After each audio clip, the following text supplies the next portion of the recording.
नमस्कार दोस्तों, एक बार फिर हाजिर हैं आपके सामने हम गीता का 18वां अध्याय लेकर। इससे पहले वीडियो में हमने आपको 18वें अध्याय का महत्व सुनाया था। अभी 18वां अध्याय। उसके उपरांत अर्जुन बोले, हे महाबाहो, हे अंतर्यामिन, हे वासुदेव, मैं संन्यास और त्याग के तत्व को पृथक पृथक जानना चाहता हूँ। इस प्रकार अर्जुन के पूछने पर श्री कृष्ण भगवान बोले, हे अर्जुन, कितने ही पंडित जन तो काम में कर्मों के त्याग को संन्यास जानते हैं और कितने ही बेचारा कुशल पुरुष सब कर्मों के फल के त्याग को त्याग कहते हैं, तथा कई एक विद्वान ऐसे कहते हैं कि कर्म सभी दोष मुक्त हैं, इसलिए त्यागने के योग्य हैं। जितने भी कर्म हैं सभी दोष युक्त हैं, इसलिए त्यागने के योग्य हैं। और दूसरे विद्वान ऐसे कहते हैं कि यज्ञ, दान और तप रूप कर्म त्यागने योग्य नहीं है। परंतु हे अर्जुन, उस त्याग के विषय में तू मेरे निश्चय को सुन।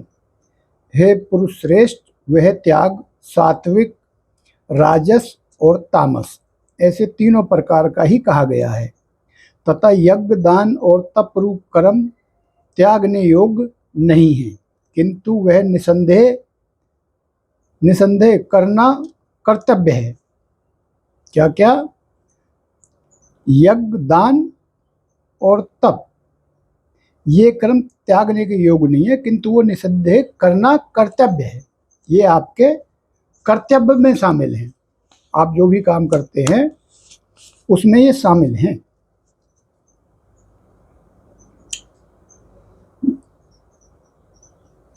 क्योंकि यज्ञ, दान और तप ये तीनों ही बुद्धिमान पुरुषों को पवित्र करने वाले हैं। इसलिए हे पार्थ, यह यज्ञ, दान और तप रूप कर्म तथा और भी संपूर्ण श्रेष्ठ कर्म आसक्ति को और फलों को त्याग कर अवश्य करने चाहिए।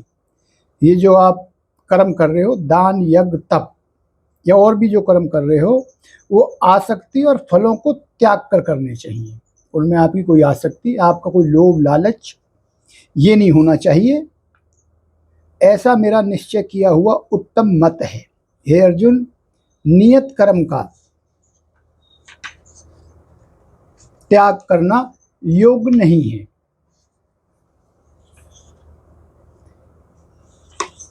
जो कर्म आपकी नीति है, नियत जो करने जरूरी है, आप इंसान का रूप लेके उनका त्याग करना योग्य नहीं है। इसलिए मोह से उसका त्याग करना तामस त्याग कहा जाएगा। अगर आप उसको त्याग करते हो तो वो तामस त्याग है। यदि कोई मनुष्य जो कुछ कर्म है वह सभी दुख रूप है, ऐसे समझकर शारीरिक क्लेश के भय से कर्मों का त्याग कर दे, तो वह पुरुष उस राजस त्याग को करके भी त्याग के फल को प्राप्त नहीं होता है। बहुत से लोग किसी परेशानी से, शारीरिक परेशानी से, घर में क्लेश, घर त्याग देते हैं, साधु वेश धारण कर लेते हैं। वो त्याग भी त्याग नहीं है, उससे आपको कोई भी फल प्राप्त नहीं होगा, अर्थात उसका वह त्याग करना व्यर्थ हो जाएगा, न इस लोक में न उस लोक में। हे अर्जुन, करना कर्तव्य है ऐसे समझकर ही जो शास्त्र विधि से नियत किया हुआ कर्तव्य कर्म आसक्ति को और फल को त्याग कर किया जाता है, वह ही सात्विक त्याग माना जाएगा। कौन सा त्याग?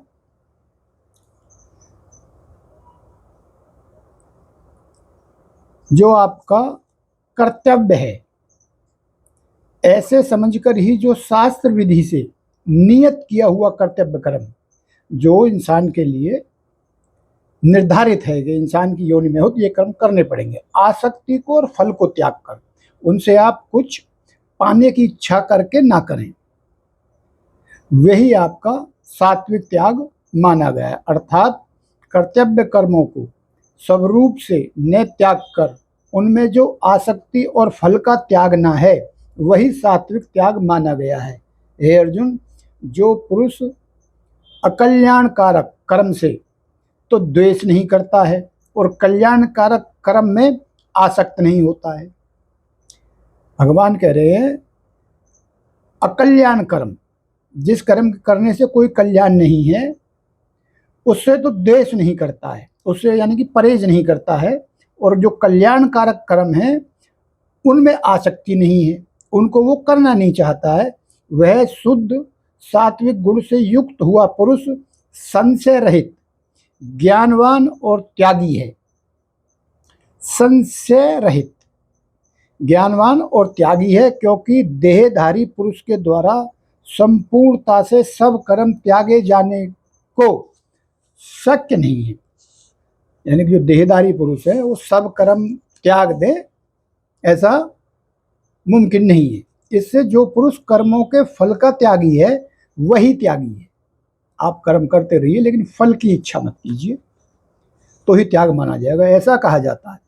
सकामी पुरुषों के कर्म का ही अच्छा, बुरा और मिला हुआ ऐसे 3 प्रकार का फल मरने के पश्चात भी होता है, और त्यागी पुरुष के कर्मों का फल किसी काल में भी नहीं होता है।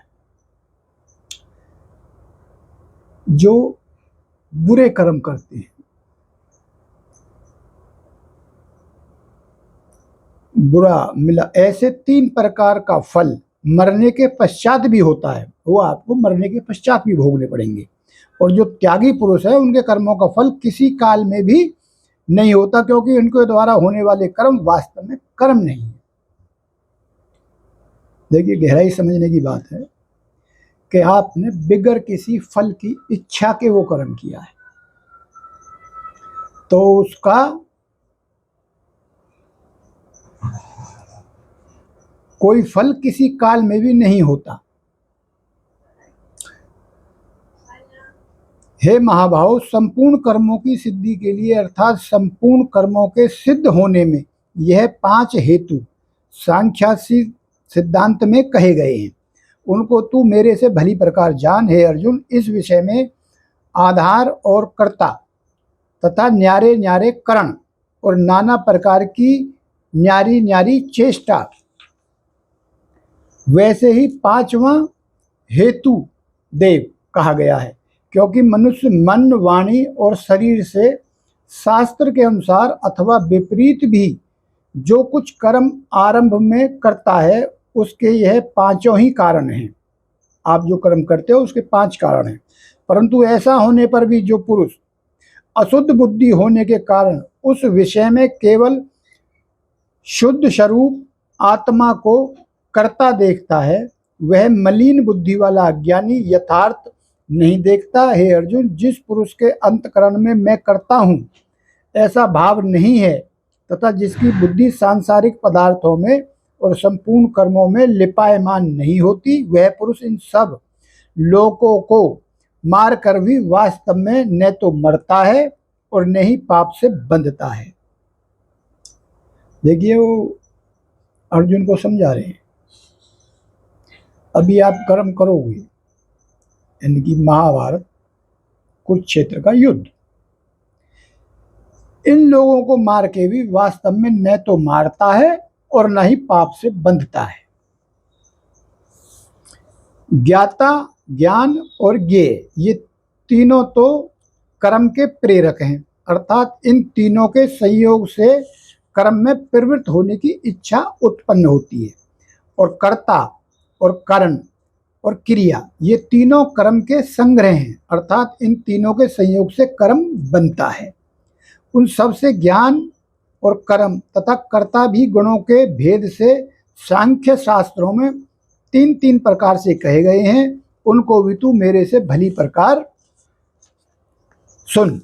हे अर्जुन, जिस ज्ञान से मनुष्य पृथक पृथक सब भूतों में एक अविनाशी परमात्मा को विभाग रहित संभाव से स्थित देखता है, पृथक पृथक भूतों में यानी कि अलग अलग प्राणियों में, जो देहधारी जीव है, इंसान है या पशु पक्षी,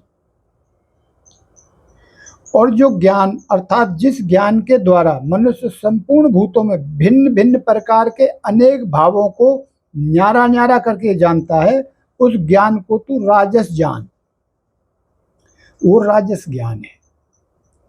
और जो ज्ञान एक कार्य रूप शरीर में ही संपूर्णता के सदृश आसक्त है, अर्थात जिस विपरीत ज्ञान के द्वारा मनुष्य एक क्षण भंगुर नाशवान शरीर को ही आत्मा मानकर उसमें सर्व सबकी भांति आसक्त रहता है, तथा जो बिना युक्ति वाला तत्व अर्थ से रहित और तुच्छ है, वह ज्ञान तामस कहा गया है। वो लोग तामस हैं जो अपने अंदर ही अपने में ही सब कुछ मानते हैं। वो जो भी कर्म करते हैं, मैं ही कर सकता हूँ, मैं ही कर रहा हूँ और बस मैं ही हूँ, दूसरा कोई नहीं। हे अर्जुन, जो कर्म शास्त्र विधि से नियत किया हुआ और कर्तापन के अभिमान से रहित, जो शास्त्रों में हमारे लिए कर्म किए गए हैं, उन्हीं कर्मों को करता है और मैं करता हूँ इसका भी अभिमान नहीं करता, उसके भी वो ये मानता ही नहीं कि मैं करता हूँ। फलों को न चाहने वाला, पुरुष द्वारा बिना राग देश किया हुआ है, वह कर्म सात्विक कहा जाता है। वही कर्म सात्विक है, श्रेष्ठ है, वही करना भी चाहिए हमें। और जो कर्म बहुत परिश्रम से युक्त है तथा फल को चाहने वाले और अहंकार युक्त पुरुष द्वारा किया जाता है, वह कर्म राजस कहा गया है। जिसमें बहुत मेहनत है, मेहनत करने के बाद इंसान जो है ना कहता है ओ ये मैंने किया है, अहंकार भी है, मेहनत करी है, मैंने कर दिया, वो राजस है। तथा जो कर्म परिणाम हानि हिंसा और सामर्थ्य को न विचार कर केवल अज्ञान से आरंभ किया जाता, वह कर्म तामस कहा जाता है। बहुत से लोग बिना सोचे विचारे कुछ भी कर जाते हैं, घर में कर जाते हैं, अपने गांव या शहर में कर जाते हैं, या फिर राज्य में कर जाते हैं, या फिर देश के नुकसान में कर जाते हैं। वो तामस कहे गए हैं। न बुद्धि लगाई है, न विचार लगाया है, मैंने तुमको भड़काया और तुम निकल पड़े और दो चार को मार दिया, कहीं आग लगा दी, कहीं लूट लिया, वो तामस कर्म है।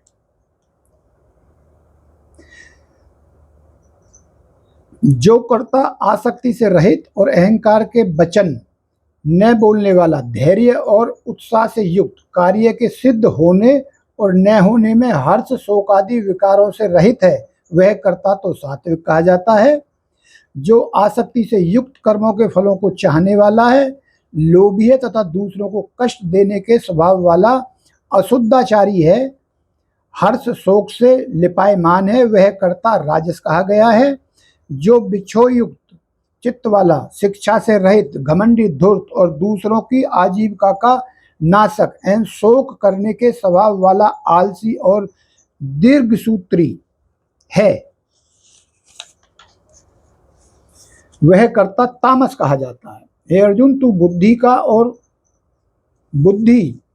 का और धारण शक्ति का भी गुणों के कारण 3 प्रकार का भेद संपूर्णता से विभाग पूर्वक मेरे से कहा हुआ सुन। हे पार्थ, प्रवृत्ति मार्ग और निवृत्ति मार्ग तथा कर्तव्य और अकर्तव्य को एवं भय और अभय को तथा बंधन और मोक्ष को जो जिस बुद्धि तत्व से जानते हैं, वह बुद्धि तो सात्विक है। हे पार्थ, जिस बुद्धि के द्वारा मनुष्य धर्म और अधर्म को तथा कर्तव्य और अकर्तव्य को भी यथार्थ नहीं जानता, वह बुद्धि राजसी है। हे अर्जुन, जो तमोगुण से आवृत हुई बुद्धि अधर्म को धर्म ऐसा मानती है तथा और भी संपूर्ण अर्थों को विपरीत ही मानती है, वह बुद्धि तामसी है। देखिए, राजसी जो लोग राजनीति में है, कर्तव्य क्या है, अकर्तव्य क्या है, क्या करना चाहिए, क्या नहीं करना चाहिए, धर्म क्या है, अधर्म क्या है, इन चीज़ों को वो जानते नहीं हैं। वो अपने राजकारण के लिए, अगर राजा है तो राजा बनने के लिए, कोई मंत्री है तो मंत्री बनने के लिए। वो फिर उन लोगों को जो उनके नीचे उर्दंग हुड़दंग जो मचाते हैं वो तामसी हैं, उनको कुछ नहीं पता है तुम किस लिए कर रहे हो, किसके लिए कर रहे हो, अपने लिए कर रहे हो, नुकसान कर रहे हो, फायदा कर रहे हो, अपना नुकसान है, देश का नुकसान है, घर का नुकसान है, तुम्हारे जाने से तुम्हारे घर पीछे जो है ना क्या हानि होगी, तुम्हारे बच्चों का क्या होगा, वो कुछ विचार नहीं करते। सामने वाले ने बोल दिया और निकल पड़े। वो तो जिसने बोला वो राजसी, उनको अपना लोग है, तुमसे कोई मतलब नहीं है, तुम इस्तेमाल करे जा रहे हो। हे पार्थ, ध्यान योग के द्वारा जिस अभिविचारणी धारणा से मनुष्य मन प्राण और इंद्रियों की क्रियाओं को धारण करता है वह धारणा तो सात्विक है। और हे प्रथापुत्र अर्जुन, फल की इच्छा वाला मनुष्य अति आसक्ति से जिस धारणा के द्वारा धर्म अर्थ और काम को धारण करता है वह धारणा राजसी है। देखिए, मनुष्य मन प्राण और इंद्रियों की क्रियाओं को धारण करता है वह धारणा तो सात्विक है। जो ध्यान योग के द्वारा अभिविचारणी धारणा से जिसको सही क्या है गलत क्या है इसके द्वारा इंद्रियों की क्रियाओं को धारण करता है वह धारणा तो सात्विक है। और हे प्रतापुत्र अर्जुन, फल की इच्छा वाला मनुष्य अति आसक्ति से उसमें उसकी जान बसती है, बस फल की इच्छा है, किसी तरीके से मैं जो है ना ये बन जाऊं वो बन जाऊं, उस धारणा से धर्म अर्थ और काम को धारण करता है। धर्म उसने जो बना दिया वही धर्म है, जो बोल दिया वो धर्म है। अर्थ पैसा काम इनको धारण करता वो राजसी है। तथा हे पार्थ, दुष्ट बुद्धि वाला मनुष्य जिस धारण के द्वारा निद्रा भय चिंता और दुखों को एवं उन्मत्तता को भी नहीं छोड़ता अर्थात धारण किए रहता है वह धारणा तामसी है। अब उनके नीचे जो उनके लिए लगे रहते हैं उन्मत्तता में, अरे ये अगर जो ना कुछ बन जाएगा तो हमें जो ना बहुत कुछ मिलेगा, होना कुछ नहीं, मिलना कुछ नहीं, लेकिन सोच है। उसने चूरन चटा दिया है, मेरे पीछे पीछे चलो, मैं जो कहूं वो करो, वो लोभ में है,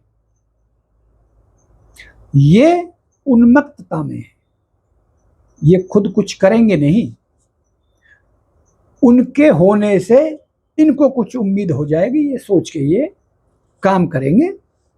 अपना भी इनका कोई भला होने वाला है नहीं, ना इस जन्म और अगला जन्म तो फिर ये जंगल में ही जाने वाले हैं। हे अर्जुन, अब सुख भी तू 3 प्रकार के मेरे से सुन। हे भरत श्रेष्ठ, जिस सुख में साधक पुरुष भजन ध्यान सेवा आदि के अभ्यास से रमण करता है और दुखों के अंत को प्राप्त होता है वह सुख प्रथम साधना के आरंभ काल में यदि विष के सदृश भासता है। 3 प्रकार के सुख, जिस सुख में साधक पुरुष भजन ध्यान सेवा अभ्यास से रमण करता है यानी कि उसमें लगा रहता है और दुखों के अंत को प्राप्त होता है, दुखों के अंत, वह सुख प्रथम साधन के आरंभ काल में यद्यपि विष के सदृश भासता है।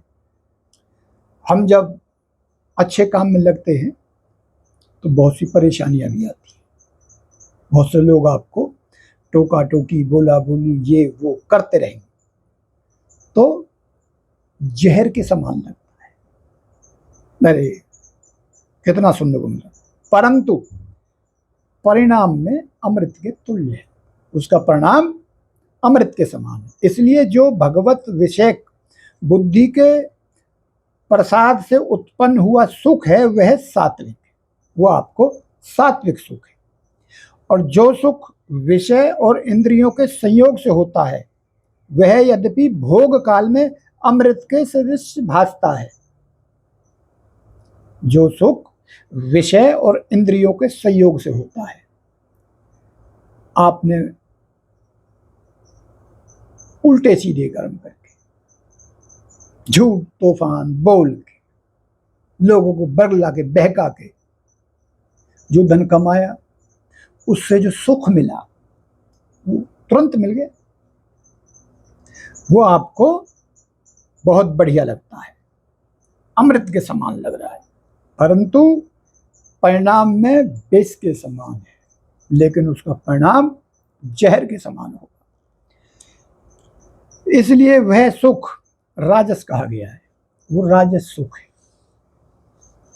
सत्ता आ गई, पैसा आ गया, अंत कहीं और होता है। आपने बहुत से लोगों को देखा होगा कि जब वो उस नशे में रहते हैं, जमीन पे पैर नहीं लगते, उनके आगे पीछे आदमियों की फौज रहती है, और वो ऐसे कर्म कर जाते हैं, उनका अंत बद से भी बदतर होता है। आपके सामने कई ऐसे सीन होंगे, कई ऐसे लोग होंगे जिन्हें आप जानते हैं, देख लीजिए।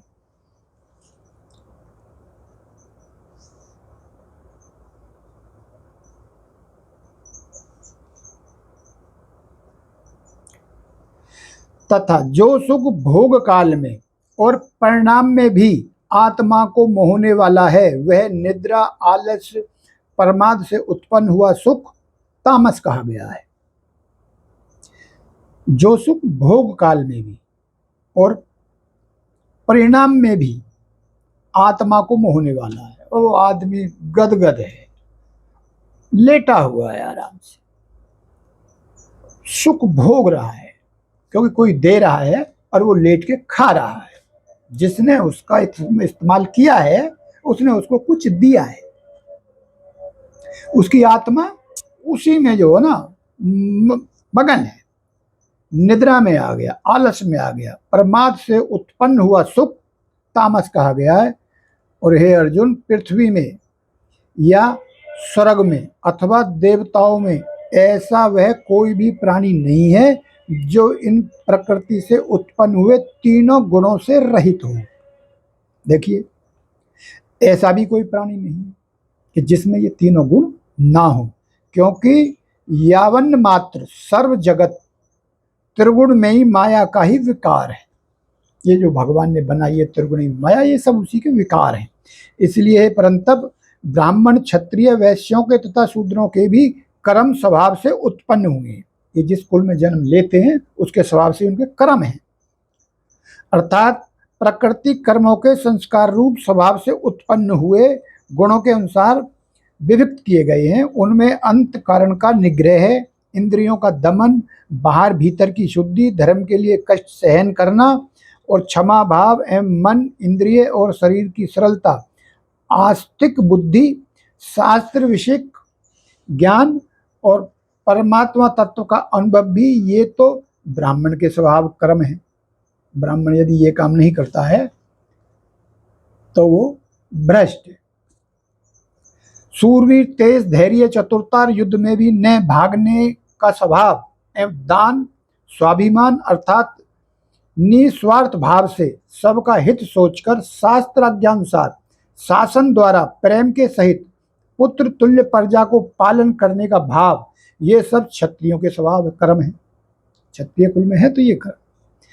खेती, गोपालन और क्रिय विक्रिय, सत्य व्यवहार और जो वैश्य के स्वाभाविक कर्म है, वैश्य है तो ये सब उसके काम है। और साथ में कहा है सत्य व्यवहार, सत्य अति आवश्यक है। यदि वो सत्य से व्यवहार नहीं कर रहे हैं तो भी वो अपने कर्म को सही तरीके से पालन नहीं कर रहे, और उसका अंजाम आज उनको जो ना मीठा लगता होगा, लेकिन अंत कड़वा है। यह शूद्र का भी स्वाभाविक कर्म है एवं इस अपने अपने स्वाभाविक कर्मों में लगा हुआ मनुष्य भगवत प्राप्ति रूप परम सिद्धि को प्राप्त होता है। परंतु जिस प्रकार से अपने स्वाभाविक कर्म में लगा हुआ मनुष्य परम सिद्धि को प्राप्त होता है, उस विधि को तू मेरे से सुन। आप ये कर्म करते रहिए तो भी आप भगवत सिद्धि को प्राप्त होंगे। हे अर्जुन, जिस परमात्मा से सर्वभूतों की उत्पत्ति हुई है और जिससे वह सर्व जगत व्याप्त है, उस परमेश्वर को अपने स्वाभाविक कर्म द्वारा पूजकर मनुष्य परम सिद्धि को प्राप्त होता है।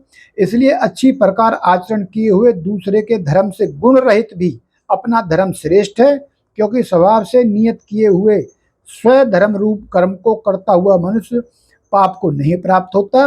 अतः वह कुंती पुत्र, दोष युक्त भी स्वाभाविक कर्म को नहीं त्यागना। दोष युक्त भी स्वाभाविक कर्म को नहीं त्यागना।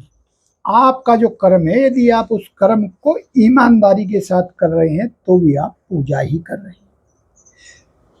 दोष कर्म को स्वाभाविक नहीं त्यागना चाहिए, क्योंकि धुएं से अग्नि के सदृश सभी कर्म किसी ना किसी दोष से आवृत है।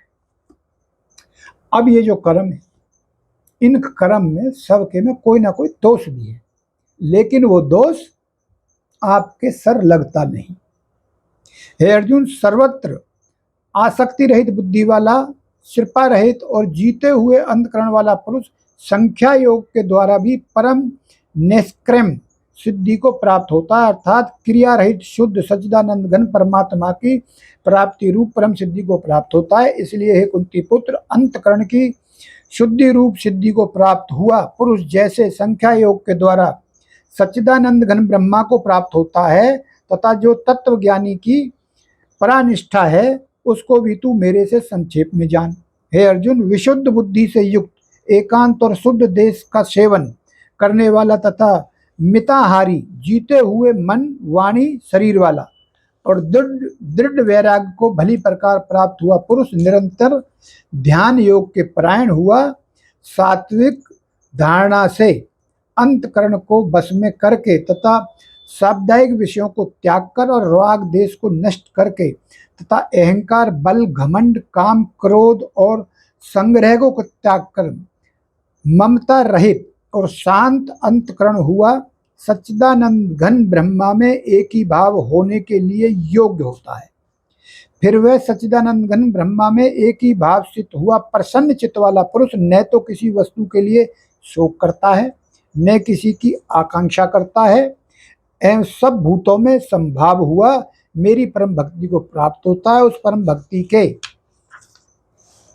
द्वारा मेरे को तत्व से भली प्रकार जानता है कि मैं जो और जिस प्रभाव वाला हूँ, तथा उस भक्ति से मेरे को तत्व से जानकर तत्काल ही मेरे में प्रवेश हो जाता है, अर्थात अनन्य भाव से मेरे को प्राप्त हो जाता है। फिर उसकी दृष्टि में मुझ वासुदेव के सिवा और कुछ भी नहीं रहता। मेरे प्राण हुआ निष्काम कर्म योगी तो संपूर्ण कर्मों को सदा करता हुआ भी मेरी कृपा से सनातन अविनाशी परम पद को प्राप्त हो जाता है। इसलिए हे अर्जुन, तू सब कर्मों को मन से मेरे में अर्पण करके मेरे प्राण हुआ सम तत्व बुद्धि रूप निष्काम कर्म योग का अवलंबन करके निरंतर मेरे में चित्त वाला हो। इस प्रकार तू मेरे में निरंतर मन वाला हुआ मेरी कृपा से जन्म मृत्यु आदि सब संकटों को अनायास ही तर जाएगा। यदि अहंकार के कारण मेरे वचनों को नहीं सुनेगा तो नष्ट हो जाएगा, अर्थात परमार्थ से भ्रष्ट हो जाएगा। जो तू अहंकार को अवलंबन करके ऐसा मानता है कि मैं युद्ध नहीं करूंगा, तो ये तेरा निश्चय मिथ्या है, क्योंकि क्षत्रियपन का स्वभाव तेरे को जबरदस्ती युद्ध में लगा देगा। हे अर्जुन, जिस कर्म को तू मोह से नहीं करना चाहता उसको भी अपने पूर्वकृत स्वाभाविक कर्म से बंधा हुआ परवश होकर करेगा, क्योंकि हे अर्जुन, शरीर रूप यंत्र में आरूढ़ हुए संपूर्ण प्राणियों को अंतर में ही परमेश्वर अपनी माया से उनके कर्मों के अनुसार भरमाता हुआ सब भूत प्राणियों के हृदय में स्थित है। इसलिए हे भरत, सब प्रकार से उस परमेश्वर की ही अन्य शरण को प्राप्त हो, उस परमात्मा की कृपा से ही परम शांति को और सनातन परम धाम को प्राप्त होगा। इस प्रकार यह गोपनीय से भी अति गोपनीय ज्ञान मैंने तेरे लिए कहा है। इस रहस्य युक्त ज्ञान को संपूर्णता से अच्छी प्रकार विचार के फिर तू जैसा चाहता वैसा ही कर, अर्थात तेरी इच्छा हो वैसे ही कर। इतना कहने पर भी अर्जुन का कोई उत्तर नहीं मिलने के कारण श्री कृष्ण भगवान फिर बोले कि हे अर्जुन, संपूर्ण गोपनीयों से भी अति गोपनीय मेरे परम रहस्य युक्त वचनों को तू फिर भी सुन, क्योंकि तू मेरा अतिशय प्रिय है। इससे यह परम हितकारक वचन है, मैं तेरे लिए कहूँगा। हे अर्जुन, तू केवल मुझ सच्चिदानंद घन वासुदेव परमात्मा में ही अनन्य प्रेम से नित्य निरंतर अचल मन वाला हो। मुझ परमेश्वर को ही अतिशय श्रद्धा भक्ति सहित निष्काम भाव से नाम गुण और प्रभाव के श्रवण कीर्तन मनन और पठन पाठन द्वारा निरंतर भजने वाला हो। मेरा शंख चक्र गदा पद्म और क्रीट कुंडल आदि भूषणों से युक्त पीताम्बर बनमाला और कौस्तुभ मणिधारी विष्णु का मन वाणी और शरीर के द्वारा सर्वस्व अर्पण करके अतिशय श्रद्धा भक्ति और प्रेम से विहलता पूर्वक पूजन करने वाला हो, और मुझ सर्वशक्तिमान विभूति बल ऐश्वर्य माधुर्य गंभीरता उदारता वात्सल्य और सौहार्दता आदि गुणों से संपन्न सबके आश्रय रूप वासुदेव को विनय पूर्वक भक्ति सहित साष्टांग दंडवत प्रणाम कर। ऐसा करने से तू मेरे को ही प्राप्त होगा। यह मैं तेरे लिए सत्य प्रतिज्ञा करता हूँ। क्योंकि तू मेरा अत्यंत प्रिय सखा है, इसलिए सर्व धर्मों को अर्थात संपूर्ण कर्मों के आश्रय को त्याग कर केवल एक मुझ सच्चिदानंद घन वासुदेव परमात्मा की ही अनश्य करण को प्राप्त हो। मैं तेरे को संपूर्ण पापों से मुक्त कर दूंगा, तू शोक मत कर।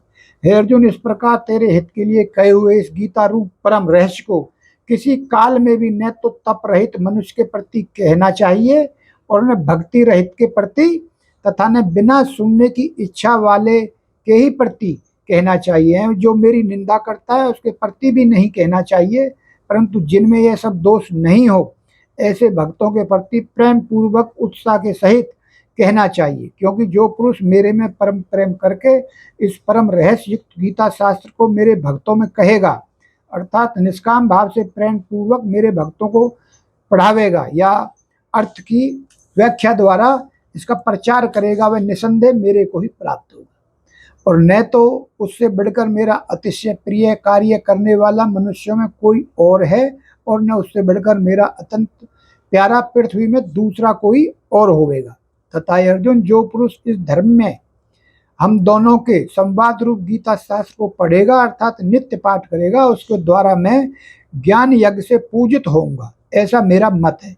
जो पुरुष श्रद्धा युक्त और दोष दृष्टि से रहित हुआ तथा इस गीता शास्त्र का श्रवण मात्र भी करेगा, खाली सुनेगा भी, वह भी पापों से मुक्त हुआ उत्तम कर्म करने वालों के श्रेष्ठ लोकों को प्राप्त होगा।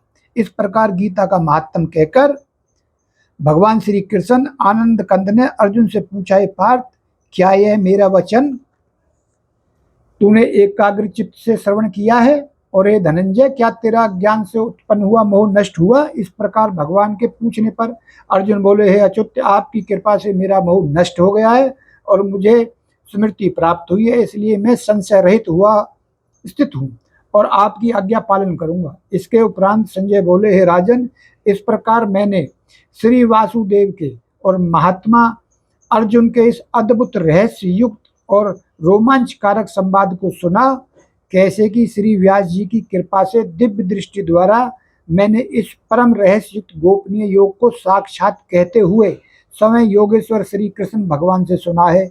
इसलिए हे राजन, श्री कृष्ण भगवान और अर्जुन के इस रहस्य युक्त कल्याणकारक और अद्भुत संवाद को पुनः पुनः श्रवण करके मैं बारंबार हर्षित होता हूँ।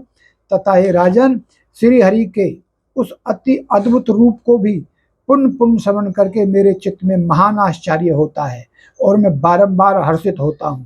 हे राजन, विशेष क्या कहूँ, जहाँ योगेश्वर श्री कृष्ण भगवान है और जहाँ गांडीव धनुषधारी अर्जुन है, वहीं पर श्री विजय विभूति और अचल नीति है, ऐसा मेरा मत। ये कहा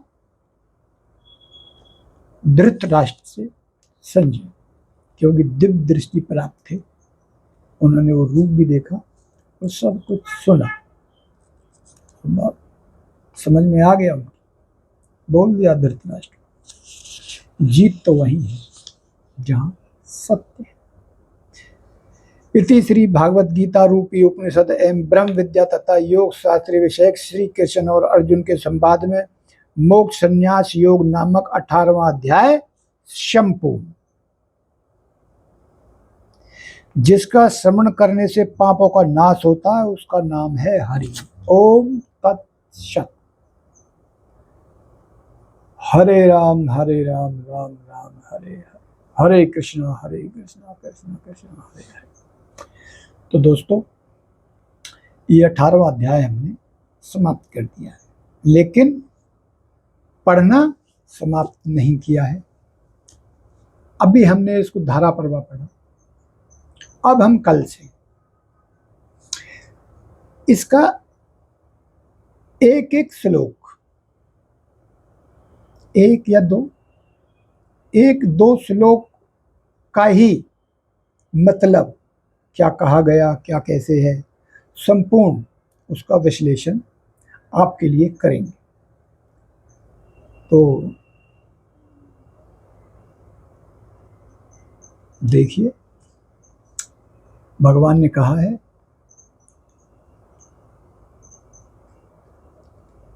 कि घर, आत्मा का ये शरीर का घर जहां भी आप निवास करते हैं, घर जिस शहर में है, जिस गांव में है, वो गांव जिस जिले में है, जिला जिस राज्य में है, और राज्य जिस देश में है, इस सब के प्रति आपको ईमानदार रहना। अगर देश के लिए लड़ते हुए आप जान चली जाए तो भी आप उसी को प्राप्त होंगे, क्योंकि अपने लिए नहीं थे आप, निष्काम, बगैर किसी फल की इच्छा। तो सबका ध्यान रखिए, अपना भी, अपनी नज़रों को भी तेज कीजिए, आपके आसपास क्या घट रहा है उस पर नज़र रखिए, हो सके तो ज्ञान बांटिए। ओम परमात्मा।